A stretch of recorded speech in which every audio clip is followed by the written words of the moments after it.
एक महाराज एक पूजा करवाना चाहते थे ताकि उनके पिता की आत्मा को शांति मिल जाए।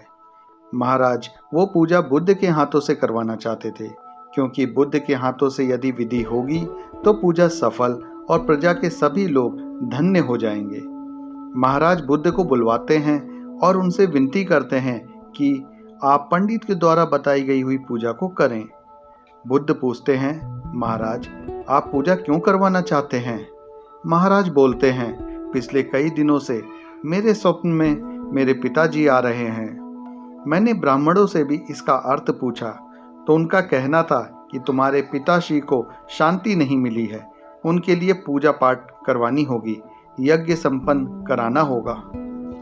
आप तो परम ज्ञान का स्वरूप हैं, तो विनती है आपसे कि पूजा विधि आपके हाथों से ही हो, जो मेरे पिताश्री तक पहुंचे और उन्हें मुक्ति मिल जाए, जीवन मरण के इस चक्र से वो मोक्ष पा सकें। बुद्ध बोलते हैं, अवश्य राजन। दोस्तों, इसके बाद की जो कहानी है उसे अवश्य सुनिए और आपसे विनती है हमारे इस चैनल को सब्सक्राइब करके ज्ञान के समुंदर में आइए।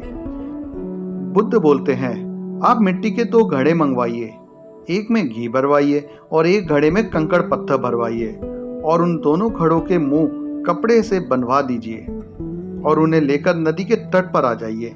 मैं वहीं आपकी प्रतीक्षा करूंगा। ये बातें सुनकर सब लोग एक दूसरे को देखने लगे और मन ही मन में सोचने लगे, आखिरकार बुद्ध ये कौन सी पूजा करवा रहे हैं। महाराज बोलते हैं, ठीक है, मैं अभी इसका प्रबंध करवाता हूँ। महाराज दोनों घड़ों को लेकर तट पर पहुंच गए और वहां बुद्ध भी आ गए थे। बुद्ध बोलते हैं, महाराज अब आप इन दोनों घड़ों को पानी में डाल दीजिए। महाराज वैसे ही करते हैं जैसे बुद्ध बोलते हैं। महाराज दोनों घड़ों को पानी में डाल देते हैं। फिर बुद्ध बोलते हैं, अब आप इन दोनों घड़ों को तोड़ दीजिए।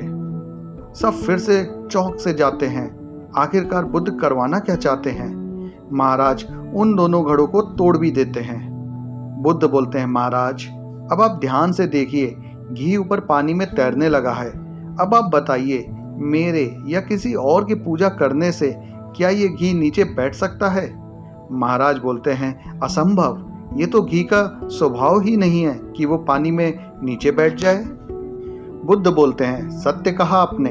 उसी प्रकार किसी भी पूजा पाठ, विधि विधान, कर्म कांड के द्वारा पानी के अंदर डूबे हुए कंकड़ पत्थर क्या ऊपर आकर तैर सकते हैं? महाराज बोलते हैं, नहीं बुद्ध, ये तो प्रकृति के नियम के विरुद्ध है। तो बुद्ध बोलते हैं, तो फिर हम प्रकृति से भिन्न कैसे हुए? हम भी तो प्रकृति का ही रूप हैं। महाराज बोलते हैं, सत्य कहा